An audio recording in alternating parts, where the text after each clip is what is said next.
The Wizard of Oz. A great and terrible humbug.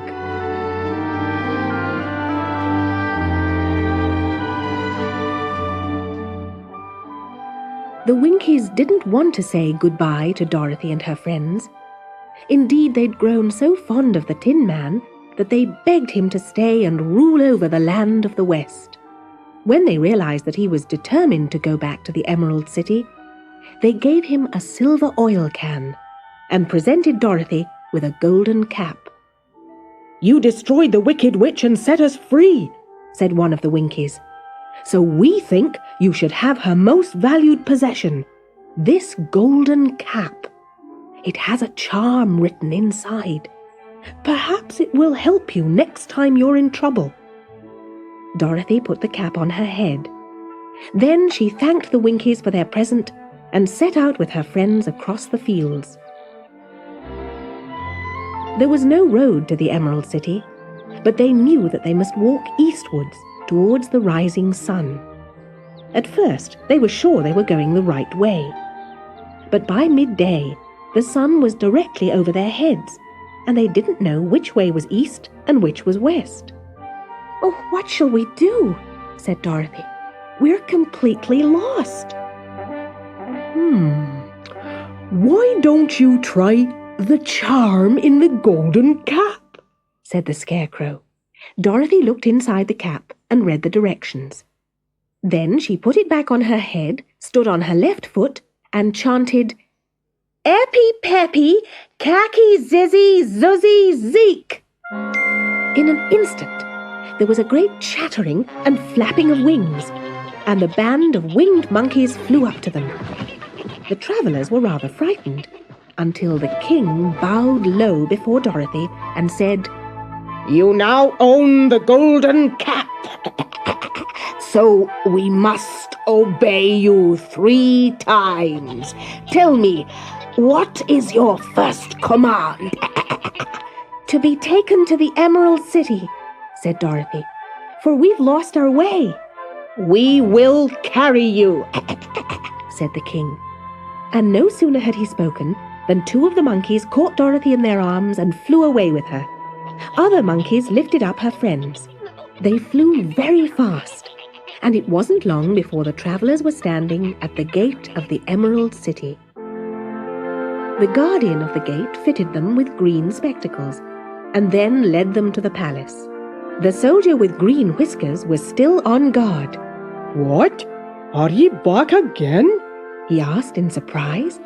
"I thought you had gone to visit the Wicked Witch of the West." "We did visit her," said the lion. "and Dorothy destroyed her." "Good gracious," said the soldier, and hurried off to tell the great Oz. Dorothy and her friends were sure that the wizard would send for them at once, but he did not. Instead, he gave orders for them to be shown to comfortable rooms.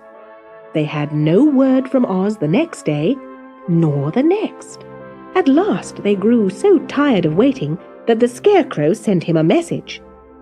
If he didn't see them straight away, they would summon the winged monkeys. This frightened the wizard, and he immediately invited them to the throne room. Slowly, they opened the door and anxiously looked round for a giant head, a ball of fire, or some hideous beast. But all they saw was an empty throne. They drew close to each other, for the stillness of the room seemed more dreadful than any of the forms they had seen Oz take. Presently, they heard a voice coming from the dome in the ceiling. "I am Oz, the great and terrible. Why do you seek me?" "Where are you?" asked Dorothy. "I am everywhere, but to the eyes of common mortals, I am invisible. I will now sit on my throne so that you can talk with me." Indeed, the voice seemed just then to come straight from the throne itself. "We have come to claim our promise, Great Oz," said Dorothy. You promised to help us if we destroyed the wicked witch, and we have destroyed her. I melted her with a bucket of water." "Dear me," said the voice. "How sudden! Well, come back tomorrow, for I must have time to think it over."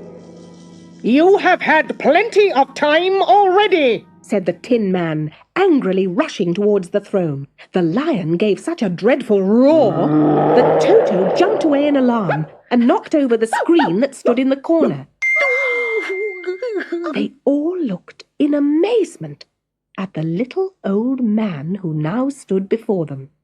I am Oz, the Great Wizard, he said. At least I'm supposed to be, but really I'm just a common man.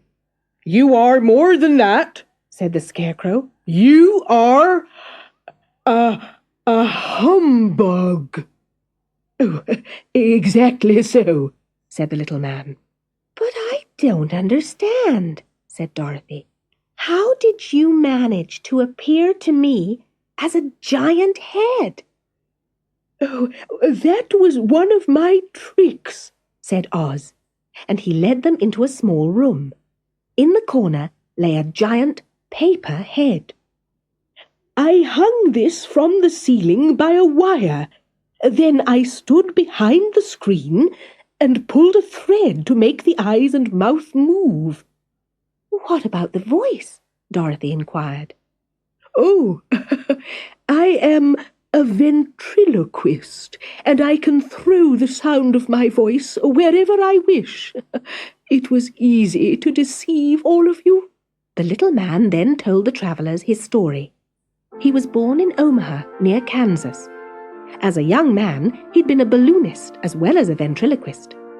One day, his balloon carried him high above the clouds and far away to the strange country of Oz. When the people saw him coming down from the sky, they thought he was a great wizard and promised to do anything he asked. So he ordered them to build a palace and a city. As the country was so green, I decided to call it the Emerald City, he said. And to make the name fit better, I put green spectacles on all the people so that everything they saw was green. Isn't everything here green? Asked Dorothy. Oh, no.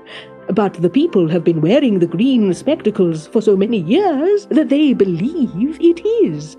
They also believe that I am more powerful than all the witches. But, in fact, I've always feared the magic powers of the wicked witches. That's why I promised to help you if you would do away with the Wicked Witch of the West. I'm not sure that I can keep my promise, but I will try. All I ask is that you don't tell anyone that I'm a humbug. A great and mighty humbug, thought Dorothy. But she and her friends agreed to say nothing, and the next day the Scarecrow hurried off to see Oz again. The little man asked for permission to unfasten and empty the Scarecrow's head. This done, he poured a mixture of bran, pins and needles into the top and stuffed the rest of the space with straw. The Scarecrow returned to his friends feeling very wise. The Tin Man was the next to visit the throne room. Oz cut a hole in his chest and pushed a heart of silk stuffed with sawdust into his body. The Tin Man was delighted. Next, it was the turn of the lion. Oz poured the contents of a green bottle into a dish and told the lion it was courage. So the lion drank and joyfully announced that he now felt full of courage. How easy it is to help others when they think I can do anything, thought Oz. It was going to be more difficult to help Dorothy, but he would try. When it was her turn to see him, he said, We'll make a hot air balloon to carry us back to Kansas. Us? Exclaimed Dorothy. Are you going with me? Oh, yes, of course. I am tired of being such a humbug. Let's get to work right away. We'll make the balloon from strips of silk and fasten a big clothes basket to the bottom for us to ride in." 3 days later, the balloon was finished, and Oz ordered it to be carried outside. The news spread that he was going to visit a great wizard who lived in the sky, and everyone came to see the wonderful sight.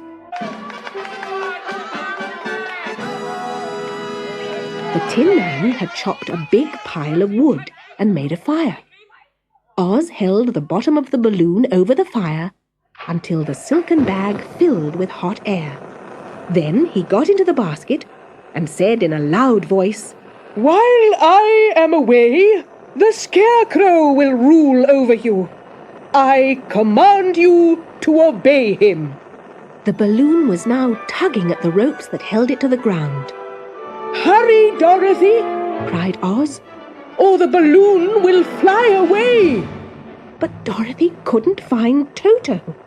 As she searched for him in the crowd, the ropes went crack, and the balloon rose into the air. "Come back!" she screamed. "I can't come back, my dear!" called Oz from the air. "Goodbye!"